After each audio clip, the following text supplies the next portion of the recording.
বেশি বৃষ্টি আল্লাহর রহমতের কারণ। বৃষ্টি হলে শস্যাদি হয়, বৃষ্টি হলে ঘাস পাতা গজায়, বৃষ্টি হচ্ছে মানুষের রুজির মাধ্যম, পশু প্রাণীর রুজির মাধ্যম।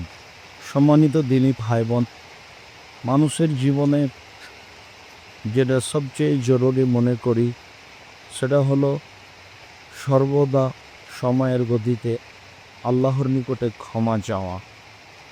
কেননা মানুষ মাত্রই গুনাহ হয়ে থাকে, এটাই স্বাভাবিক।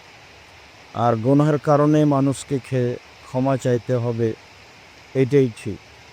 কাজেই মানুষের জীবনে ক্ষমা চাওয়ার গতিটা থাকা একান্ত জরুরি।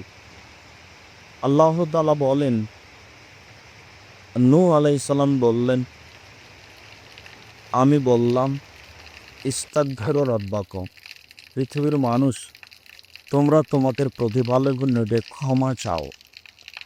নূহ আলাইহিস সালাম জনগণকে বললেন, জনগণ তোমরা তোমাদের প্রতিপালকের নিকটে ক্ষমা চাও। ক্ষমা চাইলে তিনি কয়েকটা কাজ করবেন। তার আগে একটা কথা মনে রাখেন, ইন্নাহু কানা গাফফারা, নিশ্চয়ই তিনি খুব বেশি বেশি ক্ষমাশীল। ক্ষমা চাও, তিনি খুব বেশি বেশি ক্ষমাকারী, ক্ষমা করবেন। এ আশায় আমি তোমাদেরকে ক্ষমা চাওয়ার জন্য বলছি। ক্ষমা চাইলে তিনি কয়েকটা করবেন। তার একটা হলো এই যে ইরসিলিস সামা আলাইকুম মিদরারা, বেশি বৃষ্টি দিবেন। বেশি বৃষ্টি আল্লাহর রহমতের কারণ। বৃষ্টি হলে শস্যাদি হয়, বৃষ্টি হলে ঘাস পাতা গজায়, বৃষ্টি হচ্ছে মানুষের রুজির মাধ্যম, পশু প্রাণীর রুজির মাধ্যম।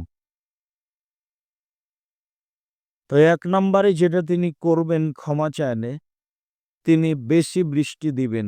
২ নম্বরে করবেন ওয়ায়ুমদিদ বিআমওয়ালি ওয়া বানিনা, তোমাদের ছেলে মেয়ে অর্থ সম্পদ বেশি করে দিবেন। তাহলে ক্ষমা চাইলে টাকা পয়সা বেশি হবে। ক্ষমা চাইলে ব্যবসা বাণিজ্য মার খাবে না। ক্ষমা চাইলে ব্যবসা বাণিজ্যে বরকত হবে। টাকা তো উনি এমনি দিবেন না, কোনো মাধ্যম দিয়েই দিবেন। তাহলে ক্ষমা চাইলে ব্যবসা বাণিজ্য নিচের দিকে যাবে না, উপরের দিকে যাবে।